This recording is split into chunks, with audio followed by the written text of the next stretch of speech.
I think what Derek and Corey were able to accomplish in the early years was this like merging of Western business culture and local Thai culture, where it's clearly an American run business, but also is accepting of Thai culture. Hi there, and welcome to Made It in Thailand, the podcast where we learn how to thrive in Thailand from top performers who have found success in the kingdom. I'm your host, Scott Pressimone. Today, I am speaking with Tim Kelsey. Tim is the managing director of Pronto Marketing, which is a website and marketing agency that's been operating in Bangkok since 2008. Tim joined Pronto in the early days, and now he's at the helm, managing a team of over 80 employees. There's a ton we can learn from Tim about how he helped scale Pronto to one of the largest agencies in Bangkok. So Tim, thanks so much for joining me today. Thanks, Scott. I'm really excited to be here and share sort of my journey in Thailand and how I got to where I am today. Absolutely. So starting with that, what were you doing before you joined Pronto in the US, and what sort of brought you over to this side of the world? Yeah, so after graduating from college, I was living in Los Angeles and just sort of like hopping around between a couple jobs. Ended up working for this um, corporate bankruptcy consulting company, which actually was a cool place to work. I worked with a lot of friends. It was kind of a young company and I did have fun there, but it's also, I got to thinking like, is this what I want to do? Is this my career? Am I going to be a bankruptcy person for the rest of my life?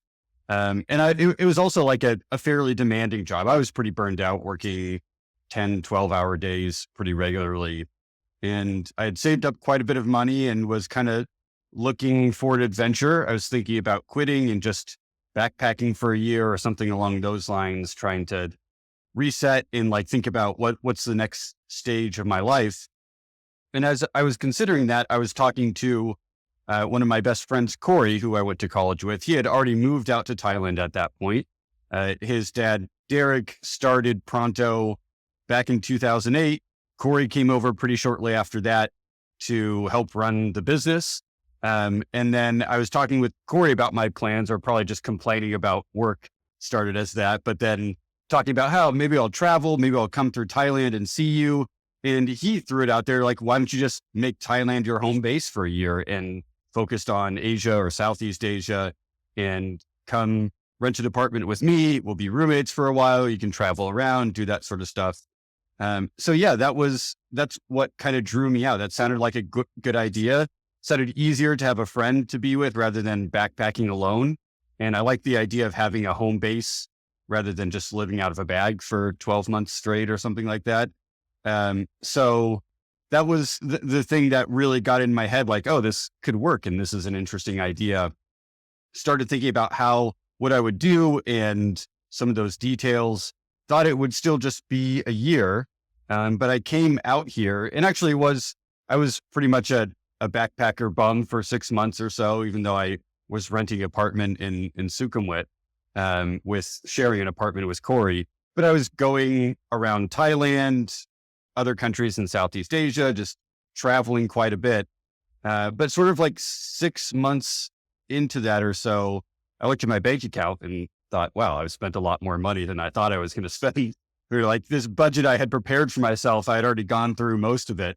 So I realized, I should probably get a job and start thinking about how I'm going to get back into the working world. And I thought this might be a possibility. I had told myself going into it, well, if I need to go teach English somewhere, I'll teach English. If that's the thing that's going to help me get by, that's what the step that I'll take.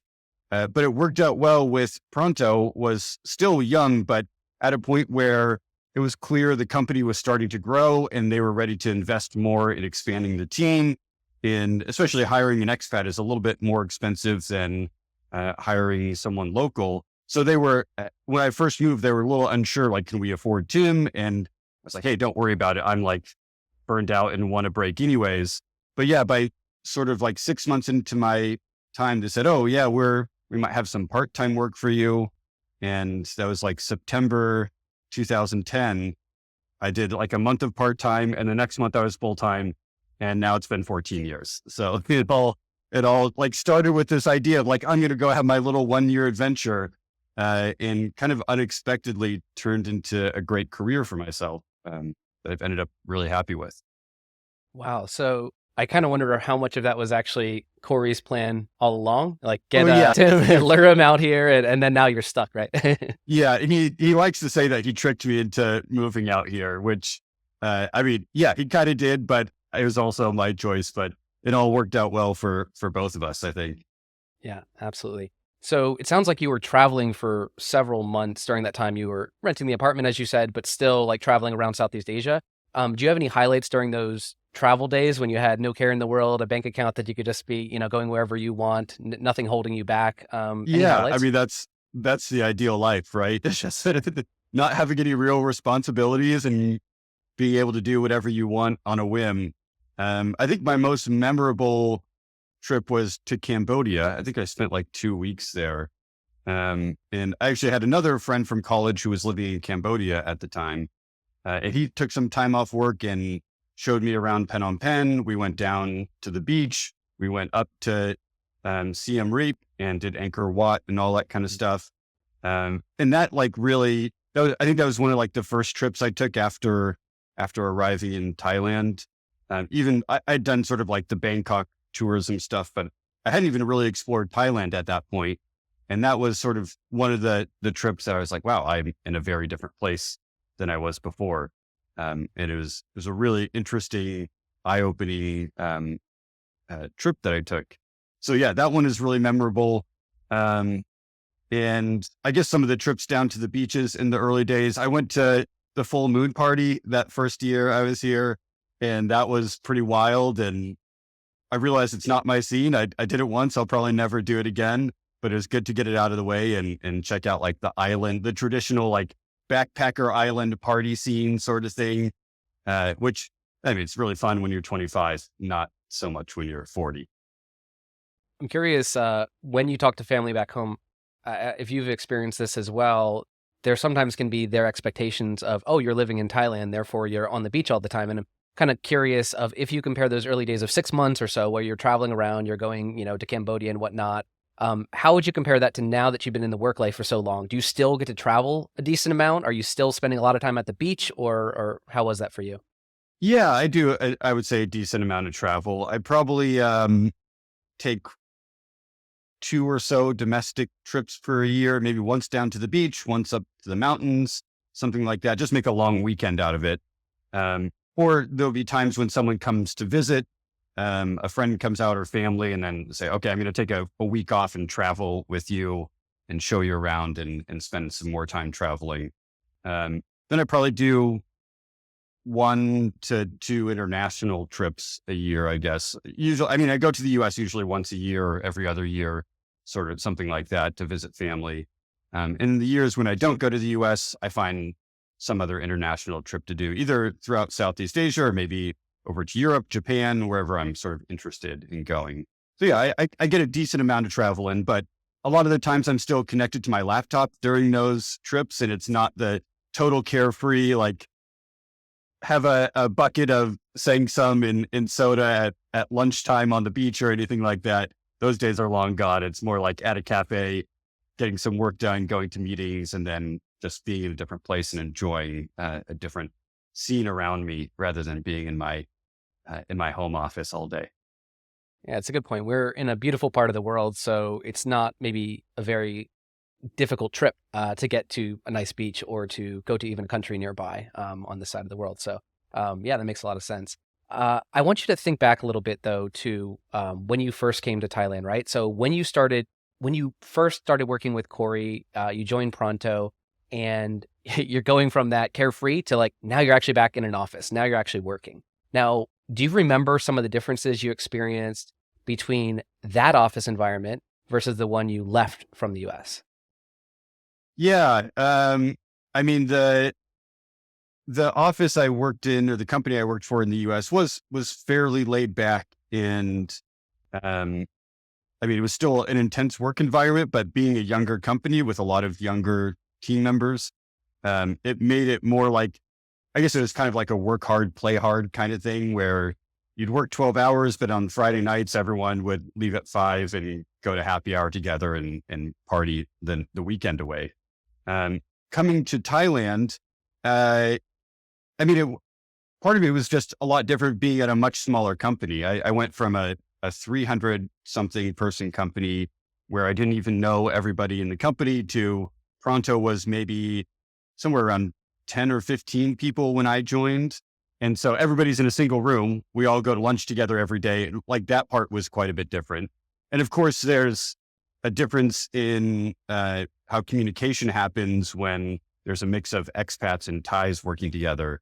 And language skills varied quite a bit at that point. Everyone spoke at least some English, but not everyone was fluent in English. So I had to start to learn how to adjust my communication style to fit with all these second language English speakers who I had to think through how do I make sure my overall idea gets through to them and it's not just lost in translation somewhere. So that part was a big adjustment too, that it's like being thrown into this work environment where the culture is different, the language is different, and there's a whole bunch of things that it feels like you have to learn at once, and a whole new industry. I'd never worked in marketing before, and I was just getting thrown into learning a new job at the same time as well. Oh, absolutely. Now, since you joined in the early days, again, it sounds like the company was around for about 2 or 3 years before you joined. Is that right? Yeah, I think it was about 2 years. 2 years. Okay. So, with a lot of different companies I speak with, the first year or two are almost like the fighting to survive, like making sure the business model actually makes sense, trying to get to profitability within those first 2 years, depending on the funding you have. How was that for Pronto? When you joined, was it still that fight for survival, or was it like, oh no, this is actually working and you're expanding? Or what was that like for you? And what position was Pronto in at the time? Yeah, I think it was right at the tipping point where we all started to realize, oh, this is actually going to work and can be a successful business. In the 2 years leading up to when I joined, I think a lot of the ways that Derek and Corey grew the company is through Derek's network. He had worked for Microsoft prior to starting Pronto. He knew a lot of people in the IT industry. So he reached out to a lot of small IT companies in the US saying, hey, I have this new website and marketing company. Let me redo your website. Let me do your email newsletter for you. Like, it's clear your website is 5 years, like a GeoCities website. It's time for you to get serious and get a professional website now. So I think that initial first couple of years was really them just saying, okay, can we actually convince people that Derek knows to sign up? That's one level. And then the next level is, are there strangers signing up? Like people who are being referred now by the initial clients. And that's sort of the point when I came on. And like I said, when I first moved out here, I knew there wasn't a guaranteed job for me. They weren't sure they could afford me. I think that they were probably like, well, we could hire Tim, but then if a couple clients cancel, we're in a really bad place. So it's really right at that edge of, is this going to work or not? But by 6 months, it had gotten a bunch more clients in the door and were ready for more help. And then actually it worked out nicely right after I joined the following month. We landed this big deal with a sort of I guess you call it a sales and marketing coaching solution for IT businesses. They help all these IT companies get their website in order, get their sales process and sales pitches in order, all this one-on-one coaching with the owners of all these small IT companies. So we struck a deal with them that all of their members would get a website with us. And in 1 month, they said, okay, here's all 100 of our members. They all need a new website. You have 30 days to do it in. And we were like, wow, this is actually, well, oh my God, we have so much work to do. And this is actually going to work. This is definitely pushing us into we're profitable. People like it. People are happy with what we're doing. This is all going to work. And that month was so intense. It was we were all working 7 days a week. That was back to my, my nightmare office scenario of 12 hour days and no breaks. But it felt a little bit different. Partly I was refreshed and re-energized from having taken 6 months off. and partly it was just so cool being part of a very small team who had that, we all felt that pressure and all came together and worked on it. And there were rewards at the end of it. Derek and Corey gave bonuses to everybody at the end of the month since we completed our goal of getting all the 100 sites built. And yeah, after that, those 10, 12-hour days didn't continue, but that month was like exciting and challenging. And I think probably in some ways a relief for Derek and Corey that like, okay, wow, we can take a breath now. We have all this additional money coming in and the future is looking a lot smoother and isn't on that like edge. It could have gone either way before that, I think. Wow. Now, that sounds very stressful. I mean, the idea of 100 websites in a short period of time like that. Yeah, it's good at least that there was a light at the end of the tunnel and it didn't Yeah. continue on that way. Yeah. Now, I think you've probably talked to a lot of people here in Bangkok that are, eager to start their business. And unfortunately, a lot of them do end up failing, right? If we're honest, I mean, a lot of businesses in general end up failing. So you mentioned that maybe one of the reasons that Pronto became a success, where you mentioned that Derek had a network and he had essentially a client base that he could tap into. He still had to prove himself and all that. So it's not just, but in any case, he had people he could talk to that he could sell a product or service. Are there any other ingredients that you saw that Pronto had that you think set the company up for success? Yeah, I guess there's maybe two that come to mind. One is sort of, I don't know if you want to call it luck or something along those lines of like the IT industry ended up being a really great referral partner for us, that they all speak to each other. And so word of mouth spread really quickly within that IT industry. And later on, all of these IT companies became great referral partners because their clients would go to the IT company saying, hey, I need help with my website. You're the most technical person I know. Can you do this for me? And these IT companies will go, no, we're not a website solution. We're an IT company. And they would then come to Pronto and say, here's the company I work with. You should go work with Pronto. So that referral network, starting with Derek's initial personal network, grew really quickly because they all talked to each other and talked to their clients who ended up working with us as well. I would say that the other big factor that made Pronto successful was the people.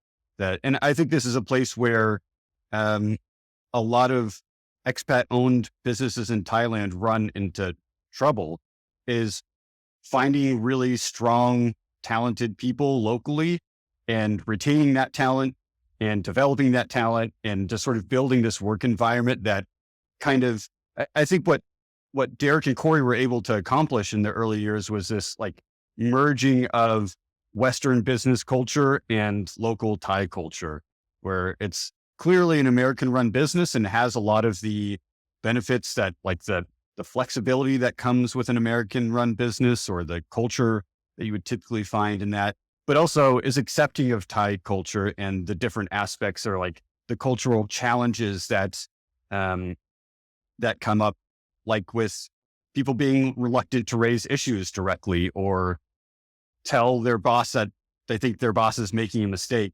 And like really open, I think Derek was really open to understanding that the different aspects of Thai culture and how to merge that with what he felt like is the right way to run an American style business so that everybody could kind of feel comfortable and succeed together. Yeah, it's really interesting. I mean, if you were to think about, you mentioned it being an American business, you kind of led with American. So it wasn't a Thai business led by an American. It's maybe an American business in Thailand. But over time, as that's transformed, I mean, how would you say that balance is today? Is it 50-50, 50% an American business, 50% a Thai business, or what is that ratio, do you think? I think it's become even more of an American business today. Maybe if I had to put a number on it, 70-30 or something, that it's just become more and more a part of who we are. And I think the thing that happens is it's hard to establish the right business culture at the very beginning because it might be just you and a team of 5 Thai people. And it's hard for you to be the one who like directs that culture, that they're already starting. The team members and the people you hire are kind of the ones who define the culture in some ways. But as we've developed that culture and grown, at a certain point, it just runs itself. That it's sort of self-fulfilling, and new hires get brought in and quickly assimilated into that culture that we've defined and developed, because everybody else is following that culture.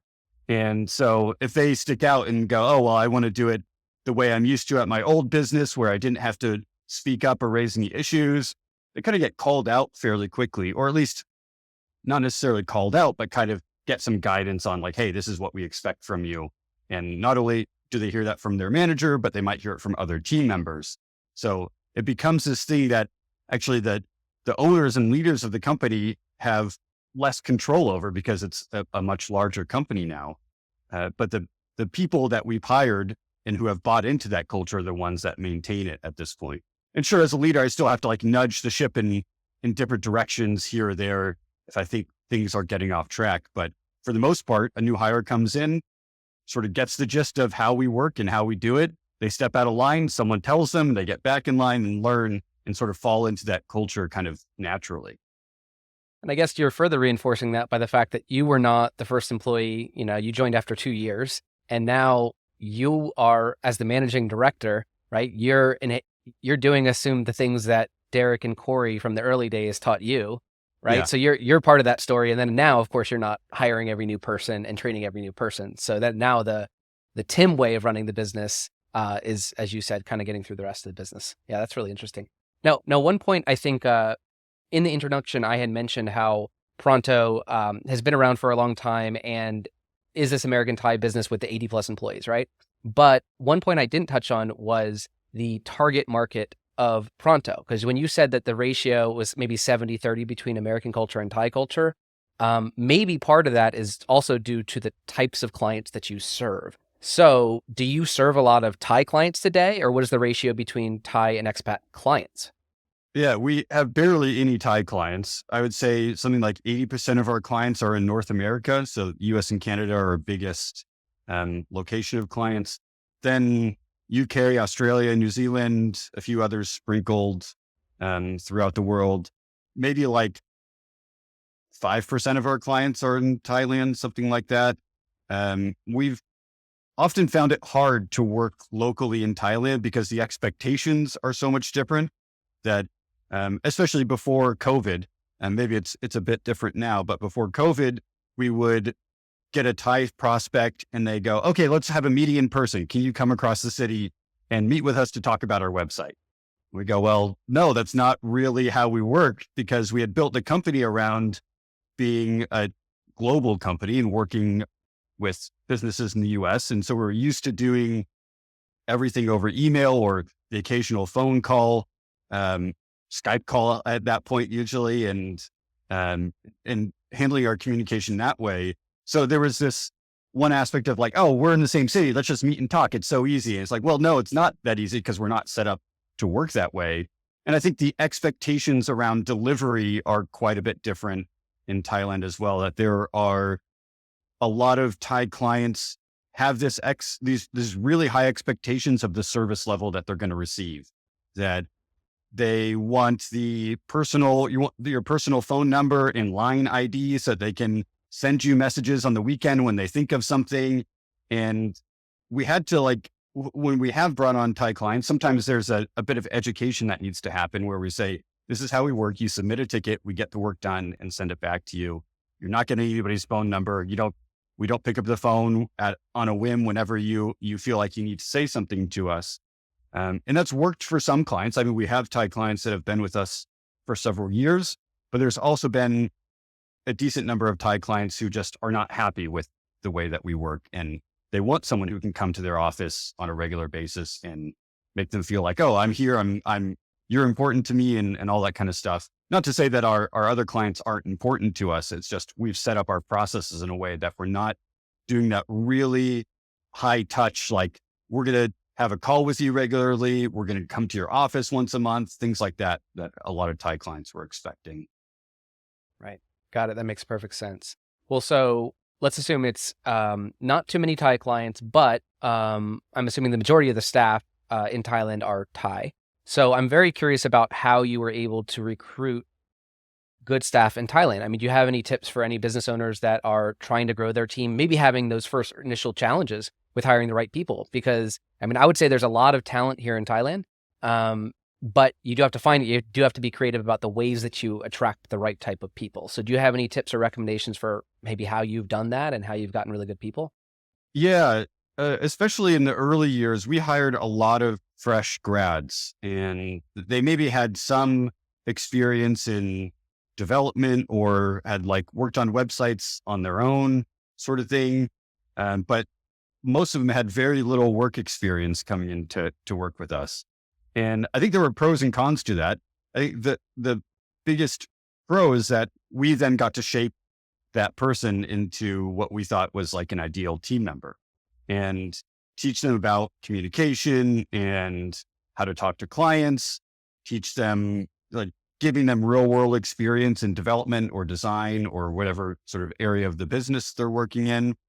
The downside to that is that it's really time consuming to be the one who's responsible for raising that fresh grad in and turning them into a dependable, capable team member. But it did work really well for us. And I think in the long run, it was a really good thing to do because some of those team members are still with us today, 10 plus years later. And they've now grown into managers and have all this historical knowledge of Pronto and like just gel perfectly with how we work and function. So that definitely helped out kind of growing people from within, where we invested a lot of time into developing those team members and to the point where they thought they should be. But yeah, it is time consuming. And I do think you need to have a pretty robust interview process and like, don't just have a conversation with someone and say you're on board. I think actually our interview process has developed quite a bit over the years. It started mostly with Derek just talking to people and maybe a couple other team members were talk to them. And we didn't really have a system that we were following to make sure we were like asking the right questions or being able to send a test to them to actually see what their work looks like. We just look at their design portfolio or ask them like, tell me a little bit of what you know about HTML and CSS. So we've gotten a lot better at that today too, where we have a pretty set process of someone applies, we ask them to make a video introduction for themselves, which I think actually is maybe the biggest thing to add into an interview process, where just having someone make a 3-minute video talking about themselves and their work history and skills and all that kind of stuff. Sometimes within like 30 seconds of starting the video, you go, okay, yeah, this person has it, or no, they're not a fit. And it'll save you so much time down the road of further in the interview process of, you might realize later, if you hadn't had that video, you spent hours interviewing this person and giving them tests to realize they're not a fit, when that video can sometimes tell you right away. But yeah, then we do some tests, have team members that they'll be working with, interview them. Then we also have sort of a culture fit interview, where it's typically a manager who is not the hiring manager. So someone who's not, because, sometimes when you need to hire someone, it's because you're really busy, the team's overwhelmed, or someone left and you're stuck with all this work and you're kind of freaking out. I think it's really easy for a hiring manager in that situation to think, yeah, that person's fine. I just need help right now. Let's say yes to them. So we think it's important to have one person who's not directly involved with that team also interview that person and say, oh, well, I think you might have overlooked some of these red flags because you're so stressed out and desperate to get help. It gives us this extra check. I also think it can be helpful. One thing, when you start getting some solid Thai team members, you can leverage those strong team members to make sure everyone coming on board is also strong. So I would also recommend having a Thai person interview Thai candidates. They might pick up on things that you would miss when you're talking with that candidate in English, where they can speak in Thai and you can catch something that might have been overlooked.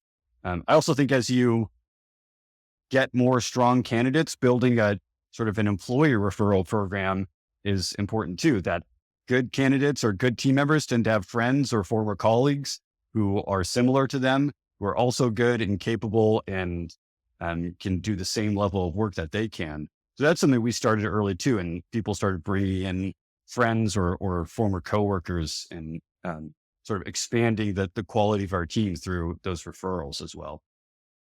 Oh, absolutely. And I've heard of companies, and I think Pronto does this as well, but even maybe incentivizing those. So, of course, people want to work with their friends and they want to do that naturally, but it's always nice to have like an even bonus on top if someone ends up getting hired, things like that, right? Yeah. We pay 5,000 baht for an employee who has been referred. And once that new hire passes probation, the referring employee gets a cash payout.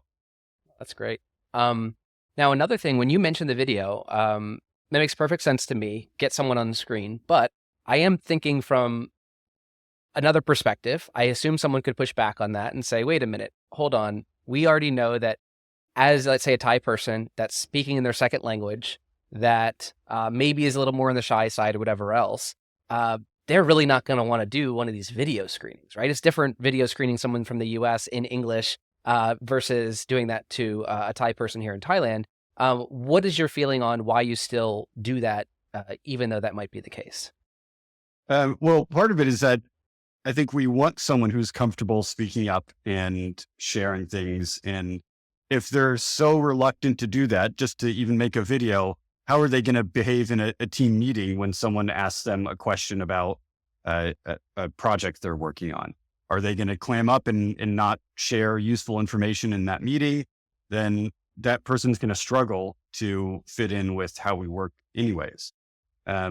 We tend to be really open. It's not, even if someone is like struggling on a video recording, that doesn't always eliminate them. I'm typically looking for things like, I guess sometimes there's language quality and assertiveness in there for sure, but also just, do they seem like they know what they're talking about? Like, does their skill level transfer in how they're explaining something? I think that can go a long way, even if they're not like energetic and really personable on the video. They might be speaking kind of quietly, but when they talk about SEO, are they explaining it in a way that I think one of our clients can understand, or are they kind of talking in circles and it's all even a little confusing to me what they're trying to say, even when I know SEO? So there's those sorts of things that I look for, is like, that's not only about communication. A lot of it is, but part of it is also about, how do they talk about their previous work experience?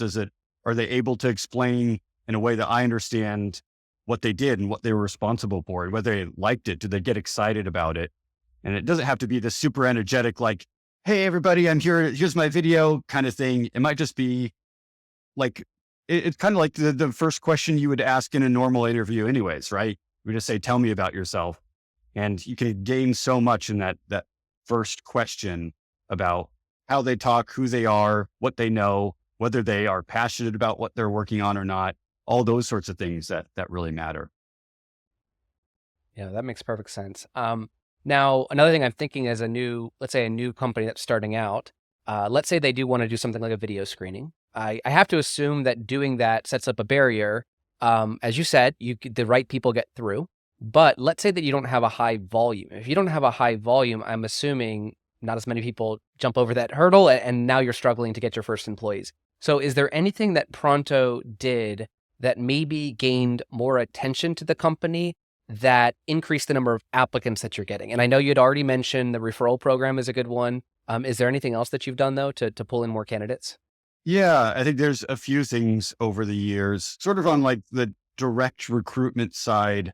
We went to job fairs at universities and just sort of, hey, we're Pronto, we're hiring kind of thing, putting our face out there to fresh grads. Kind of similar to that, for a while, we had an internship program. Some of those interns would graduate and become employees, or that it was also just spreading the Pronto brand through these universities, through their internship programs where they would talk to their students about it. But I think another area outside of those sort of like direct go talk to people recruitment sort of things is social media, both Pronto's social media and our employees' social media, that we actually tried to make Pronto a fun place to work. And, I talked before about my previous job was this really work hard, play hard sort of thing. work crazy hours. We're still working hard at Pronto, but it was 8 hours and not 12 hours. But we also had this party hard kind of attitude. We had a lot of young people in our 20s, and I'm not saying this is you have to go like throw parties all the time to get good employees, but we made Pronto a place where once a month we would have what we call a sabai party and have some pizza, crack open a bunch of beers. Everyone would relax. We'd go on company outings, go bowling together, do all sorts of events. And it wasn't even just like, oh, let's show up and sit at this restaurant. There would be like a theme to it. Did the Pronto Olympics, and we'd play games and give out medals and kind of make it this fun, cool event. And I still have like my Pronto medals hanging on the wall here of gold medals from different Pronto Olympic events. And those are the sorts of moments that I think all team members, and I really enjoyed it too and enjoyed planning those things. But you look at that and like all of our team members are sharing pictures of these work events that look really fun and cool and exciting.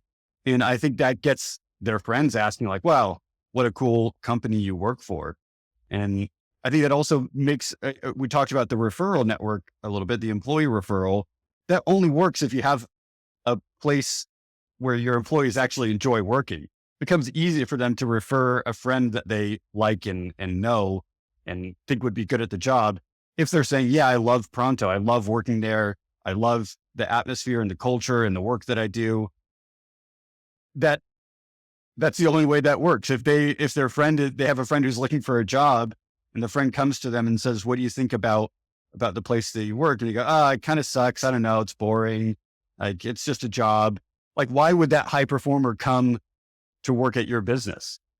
I think an important thing that gets lost in the interview process is that when you're looking for really good candidates, it's a two-way interview. You're interviewing them and making sure they're a fit for your company. But a strong candidate is going to have multiple offers from multiple companies.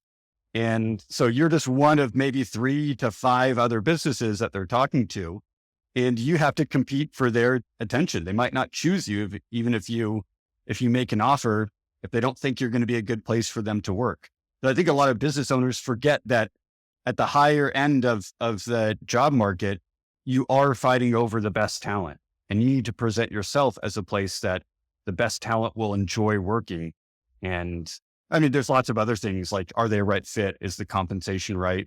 But I think, is the culture right is a big part of that too. And is it a place that they're going to be happy working for the next several years?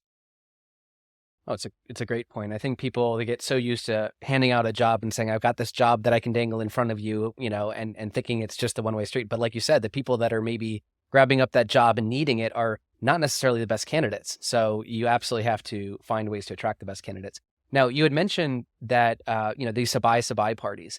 Something that resonated with me there was I've seen some companies here that will try to add a little fun to the workplace. They'll say, oh, let's have a pizza party. Let's go out here. And they end up talking a lot about business. It sounds like you have a bit of a separation between, a business related event and a business fun event. Is that fair to say? Is there a distinction there in your mind? Yeah, definitely. And I mean, we try to, in these sabai parties, it's changed a lot since COVID and we've gone remote, but there's a point when we were all in the office, and I think it was the last Friday of every month at like 4 p.m., everyone goes into our main meeting room, and we had the entire staff sitting there. And yeah, we'd have a bit of a work meeting. We'd give updates on certain things. Typically we'd talk about one of our goals that we're working on or one of our company values and explain it a bit further and why it's important to how we operate, give updates on HR things or any other sort of business announcements at that. But then towards the end of the meeting, you would start transferring into this fun thing. We would announce new employees and they would introduce themselves to the company. We'd sing, everybody whose had a birthday that month would stand up front, and we'd all sing happy birthday to them. And it started to turn, or we'd celebrate promotions and anything like that. So then it became like business mode is ending and we're now migrating into fun mode. And by the end of the meeting, we go, okay, meeting's over, pizza and beer, go have fun. And then from there is like no work time at all. If someone was really busy, yeah, they'd go back to their desk for a little bit and finish up a few things. But for the most part, people would just hang out that night. They're not like leaving an hour later to go out with their friends. They're staying at the office till like 10 p.m., 11 p.m., still drinking and having fun because their friends are at work. And I think when you like, I think that division between work time and fun time gets even more pronounced when we would have bigger events. So if it's like a real, like going off site for a party or having like the Pronto Olympics, then it's really like, okay, there's no work talk here. We're getting very serious about the Pronto Olympics. Like everyone needs to take these games very seriously and like get people in that mood of like, okay, work's over, time to have fun.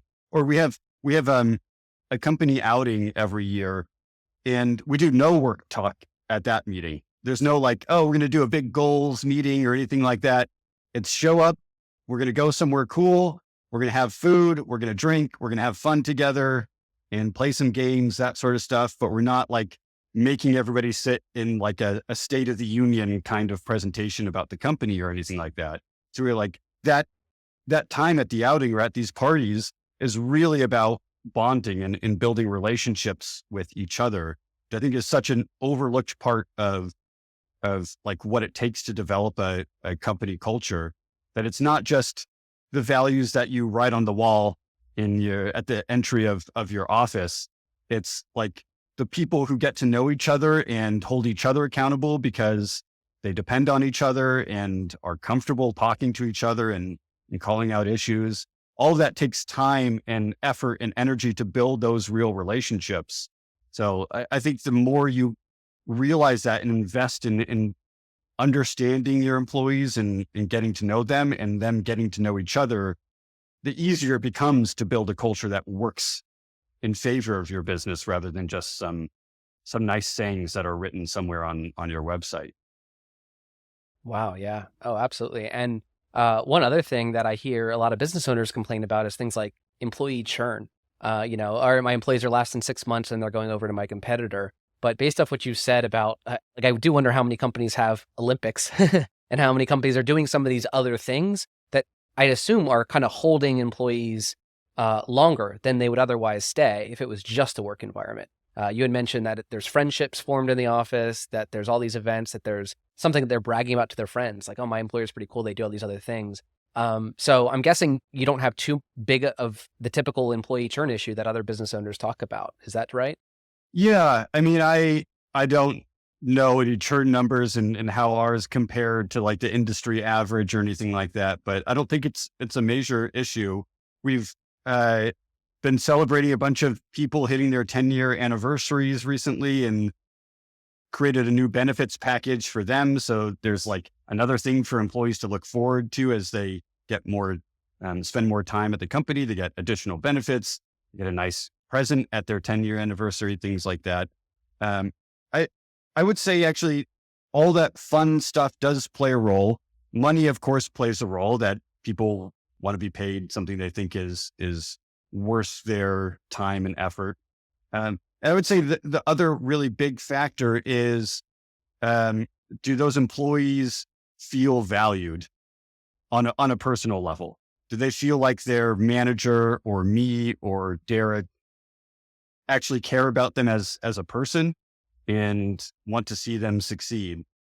And I think that comes through in a lot of ways. I would say maybe the biggest way at Pronto is just sort of having empathy for our employees and the lives they have outside of work.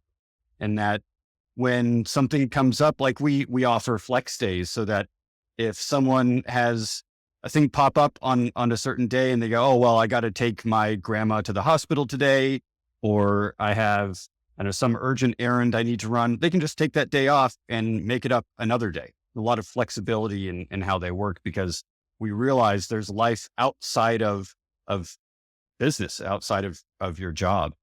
And I think the same thing goes in terms of like understanding that mistakes happen. I don't think anybody at Pronto has ever been yelled at for making a mistake.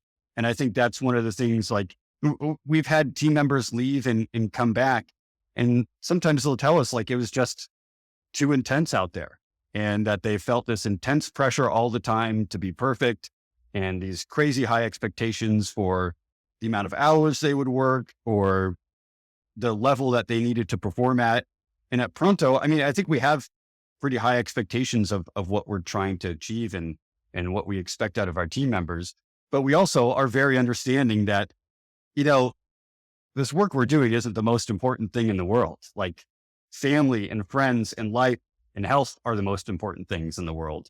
And work is something that helps us achieve more in those different areas, but it's not the most important thing. I think that goes a long way to making all of our team members feel like, oh, this is a place I could see myself being for a long time. Like, yeah, it gets stressful occasionally, but most of the time, nobody's yelling at me. I'm not getting in trouble, and I'm happy working with the team that I'm on. And yeah, I think that makes people think, okay, I could be here for several years because I'm not burning myself out all the time or freaking out, stressed out, anxious because my boss is upset about me or gave me this huge new project and wants it on a Friday evening and wants it by Monday. None of that stuff happens at Pronto. We just say, okay, yeah. Like, occasionally there might be a client where it's like, okay, this is really an emergency and we need something done over the weekend. But for the most part, we say, okay, yeah, I'll just tell the client we'll get to it on Monday, and hopefully they understand that. If they don't, I'll explain to them how we work and work that out with the client. Well, so it really seems people first, because I assume Pronto would not have been able to get to the place that it is today, 15, 16 years in business, without some of these really foundational, probably Thai and a mix of Thai and expat employees to get you there. And it sounds like probably the way you've kept them and you've helped grow them is because you care about them, when a lot of businesses don't necessarily put the amount of time and effort that it really sounds, and it's very clear that you do.